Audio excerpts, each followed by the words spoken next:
अस्सलाम वालेकुम स्टूडेंट। और आज का ये वीडियो जो एडमिट क्यों ना कि कल से एग्ज़ाम स्टार्ट है, तो एडमिट कार्ड काफ़ी स्टूडेंट जो है वो डाउनलोड कर चुके होंगे। काफ़ी स्टूडेंट जो डाउनलोड नहीं किए हैं, डाउनलोड करने की कोशिश कीजिए। और आज लास्ट डे है, इसीलिए आज थोड़ा सा ज़्यादा यहाँ पर ये रहेगा। लेकिन एडमिट कार्ड ज़रूर से डाउनलोड कर लीजिए, उसको प्रिंट आउट कर लीजिए। यहाँ पर ही देखिए दिया हुआ है हॉल टिकट डाउनलोड, है ना।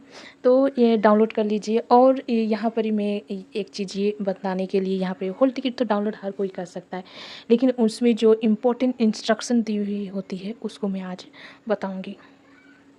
सबसे पहले जो इंस्ट्रक्शन दी हुई है कि वो आपको जो रोल नंबर लिखना है, आंसर शीट में जो रोल नंबर लिखना है उसको किस तरह लिखना है। क्यों ना कि जो रोल नंबर होता है वो 9 डिजिट का होता है, और 9 डिजिट लिखने के बाद 9 डिजिट है, और अगर बॉक्स 10 डिजिट का है तो आप जीरो से स्टार्ट मत कीजिए। पहले आप अगर जीरो दे देंगे, उसका जीरो दे देंगे, उसके बाद पूरा 10 डिजिट को हम 10 बॉक्स भर देंगे।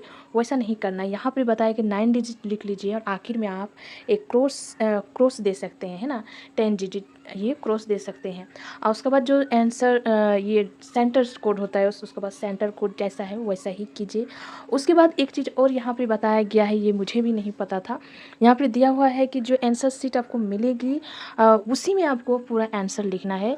नो सप्लीमेंट्री, मतलब आपको कोई दूसरा पेज नहीं मिलेगा कि मेरा आंसर जो जवाब है वो काफ़ी लंबा है और मेरा इस पेज में हो नहीं रहा है, तो उससे आपको कोई ना, आपको उसी में मैनेज करना है। आपको उसी जो आंसर शीट आपको दिया गया है उसी में लिखना है। यहाँ पे मेंशन कर दिया गया है कि आपको नो सप्लीमेंट्री आंसर शीट, मतलब एक्स्ट्रा आपको सप्लीमेंट्री नहीं मिलेगा। और जो लाइन आपको देना है, कैंडिडेट काफ़ी स्टूडेंट ऐसा होता है कि मैं ये जवाब बाद में लिखूंगी, ये ऐसा वैसा, तो वैसा करने की ज़रूरत नहीं। यहाँ पर दिया गया है कि कोई भी पेज आप खाली नहीं छोड़ सकते। लाइन और no not leave blank page, blank page आपको छोड़ना नहीं है। सीरियल वाइज लिखना है। आपको 1 नंबर का जवाब लिखना है तो पहले लिखा, अगर आपको 2 नंबर का जवाब पहले याद आ रहा है तो पहले उसी को लिखिए। ऐसा नहीं कि पहले हमको 1 नंबर के लिए पेज छोड़कर फिर लास्ट में ऐसा हुआ कि टाइम आपको नहीं मिला लिखने के लिए, तो आपका वो पेज ब्लैंक रह गया। वैसा नहीं करना है। आपको 3 नंबर पे 3 नंबर अभी आपको पहले याद है तो आप 3 नंबर को ही लिखिए। ऐसा मत कीजिए कि पहला वाला पेज को आप पहले ब्लैंक छोड़ दें 1 नंबर लिखने के लिए, वो ऐसा मत कीजिए। क्यों ना कि ऐसा होता है कभी कभी जो आप 3 नंबर लिखे, 4 नंबर लिखिए और 1 नंबर जो आप लिखने के लिए जा रहे हो तो आपको टाइम नहीं मिला, है ना, तो वो पेज आपका ब्लैंक रह गया, तो ऐसा मत कीजिए। तो यहाँ पर बता दिया गया है कि आप पेज को ब्लैंक मत छोड़िए, है ना। यहाँ पर ये चीज़ बताया गया है। और वहाँ पर जो सिग्नेचर करने के लिए अटेंडेंस शीट होता है उसको केयरफुली अटेंडेंस करने के लिए बताया गया है। और जो एग्जामिनर जो आपका एग्ज़ाम ले रहे हैं उसका भी आपको चेक करना है कि वो सही से किए हैं कि नहीं, है ना। उसके बाद यहाँ पर एक चीज़ और बताया गया है, ये तो सारे एग्ज़ाम जो आप देने जाते हैं, कॉम्पिटिटिव एग्ज़ाम जो देने जाते हैं उसमें बताया जाता है कि मोबाइल फ़ोन और इलेक्ट्रॉनिक जो सामान होता है वो सारी चीज़ आपको लेके नहीं जाना है।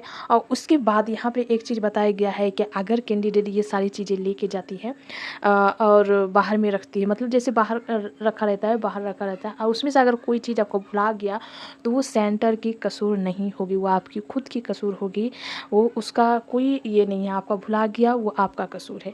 आप सेंटर वालों को कुछ नहीं बोल सकते। यहाँ पर ही साफ साफ बता दिया गया है। ये अगर आप केयरली अगर आप पढ़ते हैं साफ करके, तो यहाँ पर ये पूरा बताया गया है कि ये सारी चीज़ें आपको लेके नहीं जानी है। जैसे मोबाइल फ़ोन, अगर ये सब तो लेके जाता है लोग, लेकिन अगर फिर भी अगर आपका सेंटर सामने है तो लेके मत जाइए। जैसे कि फ़ोन हो गया, उसके बाद फ़ोन आप लेके जा रहे, ठीक है, आपका रिस्क है। अगर उसके बाद दूसरा चीज़ जैसे घड़ी होता है, बुक होता है, और भी काफ़ी सारी चीज़ें होती है जो आप लेके जाते हैं, है ना। या फिर साइकिल का रिंग हो गया, बाइक का रिंग हो गया, बाइक का चाबी हो गया। जो भी चीज़ आप ले जाते हैं, बाइक लेके जा रहे हो तो बाइक का चाबी होता है वो आप रखते हैं। और वहाँ पर से अगर आपका चोरी हो जाता है तो वो सेंटर की कसूर नहीं है। सेंटर उसका कुछ आपका कर नहीं सकते। आपका वो मामला आपको खुद ही हैंडल करना है ना। ये सारी चीज़ें दिया हुआ। अगर इसके बाद एक और चीज़ दिया हुआ है कि अगर आप वहाँ पर ही कोई कॉपिंग मतलब कर रहे हैं, मतलब चीट कर रहे हैं, तो वहाँ पर वो आपने पुलिस को इन्फॉर्म कर सकते हैं और आपको उसके अंडर में दे दिया जाएगा, है ना। तो ये सारी चीज़ें यहाँ पर ही दी हुई है कि आप केयरफुली इस सारी एडवाइस को पढ़ें। जो फर्स्ट टाइम एग्ज़ाम देने, जो सेकेंड ईयर में एग्ज़ाम देने जा रहे हैं उसके लिए तो कुछ नहीं, उसको तो सारी चीज़ें पता है। लेकिन जो फर्स्ट ईयर में एग्ज़ाम देने जा रहे हैं उसको ये केयरफुली पढ़ना चाहिए। जब एडमिट कार्ड आप डाउनलोड कीजिए कीजिएगा तब आपको ये वाला पेज सबसे पहले आप जैसे इनरोल नंबर डालिएगा तब आपको ये वाला पेज आएगा। इसमें एग्री करने के लिए आपको क्लिक करने होगा कि आप ये सारी चीज़ें नहीं करने वाले हैं।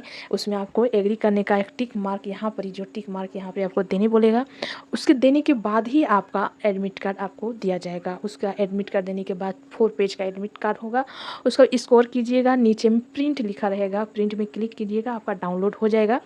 तो ये सारी चीज़ें जो है यहाँ पर ही बताया गया है। जो सारी चीज़ें आप लेके नहीं जा सकते हैं, सिर्फ एडमिट कार्ड लेके जा सकते हैं और एक है ना एडमिट कार्ड लेके जा सकते हैं जिसमें आपका ये दिया रहेगा, है ना, मेनू दिया रहेगा। और एक चीज़ इसमें दिया हुआ था कि आपको किसी तरह के अगर ये हो रहा तो आप कोई आइडेंटिटी कार्ड, मतलब proof, identity proof, face proof ऐसा होता है, जैसे आधार कार्ड, वोटर कार्ड, ये भी आपको लेके जाना है। वो आप एडमिट कार्ड जब डाउनलोड कीजिएगा तो उसमें लिखा हुआ था कि आपको किसी तरह की अगर ये हो रहा तो आपको एक उस तरह का आइडेंटिटी कार्ड भी लेके जाना है। और ये सारी चीज़ें हैं। आपको बैग अगर आप लेके जा रहे हैं तो वो आपका जिम्मेदारी है, आप सही से उस बैग को रखिए। और अगर सेंटर वाले अगर ये हो जाते तो आप वहाँ पर लड़ाई झगड़ा ये सारी चीज़ें नहीं कर सकते, हल्ला नहीं कर सकते कि मेरा यहाँ से बैग चोरी हो गया, मेरा बैग के अंदर ये सामान था, वो सामान था, ये सारी चीज़ें आप वहाँ पर ही नहीं कर सकते। एक और चीज़, आपको लाइन बाय लाइन आंसर में लिखना है, लाइन है ना, और ब्लैंक पेज नहीं छोड़ना है। और जो रोल नंबर है वो वहाँ एक बात तो यहाँ पे दे दिया है, 9 डिजिट का जो नंबर रहेगा वो सीरियल वाइज लिखना है, पहले 0 देख के नहीं लिखना है। 10 डिजिट का अगर किसी का 10 डिजिट नंबर है तो ठीक है, जिसका 9 डिजिट है वो पहले 0 देख के नहीं लिखना है, सीरियल वाइज लिखना है। लास्ट वाला ब्लैंक है तो ब्लैंक छोड़ दीजिए या फिर क्रॉस निशान दे दीजिए। तो ये सारी चीज़ें हैं। सप्लीमेंट जो नहीं मिलेगा, कुछ लोग होता है कि बहुत ज़्यादा लिख रहे हैं, बहुत ज़्यादा लिखते जा रहे हैं, लेकिन उसको ये याद रखना चाहिए कि उसको सप्लीमेंट नहीं मिलेगा। तो उसी हिसाब से आपको जवाब देना है, या फिर आप पहले गिन लीजिए कि पेज कितना है, आपको 5 जवाब देना है, आप पेज गिन लिए कि उस हिसाब से आप लिखना शुरू कीजिए कि हमको इतना पेज में एक एक जवाब लिखना है, वो आसानी होगा। अगर पकड़ लीजिए आपको 20 नंबर का जवाब लिखना है और आपको 5 जवाब देना है, जैसा कि एमए उर्दू का है, एमए हिस्ट्री का है, उस तरह है, तो आपको इतना पेज दिया गया है, आपको 10 पेज दिया गया, 5 जवाब लिखना है, तो आपको 2-2 पेज में हर क्वेश्चन का जवाब आपको लिखना है। उससे ज़्यादा नहीं लिखना, उससे ज़्यादा अगर लिखते हैं तो आपको सप्लीमेंट चाहिए होगा, तो वो आपको वहाँ पर ही नहीं दिया जाएगा। तो ये सारी चीज़ें जो है आपको ज़हन में रखनी चाहिए। जब एग्ज़ाम दे रहे हैं तो आपको याद रहना चाहिए कि मुझे इतना ही जवाब लिखना है।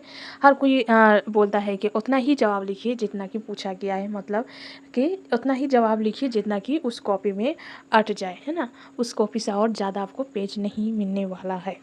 तो ये सारी चीज़ें आपको याद कर लेनी है, देख लेनी है। और जो पेन ये है वो आपको लेके जाना है, लेकिन कोई इलेक्ट्रॉनिक चीज़ आपको नहीं लेके जाना है। यहाँ तक कि जो बाइक का जो चाबी होता है वो भी आप पॉकेट में नहीं रख सकते हैं। बाइक का, साइकिल का, कार का, घर का, किसी भी चीज़ का जो रिंग, चाबी का रिंग होता है वो आप पॉकेट में नहीं रख सकते हैं, अपने पास नहीं रख सकते हैं।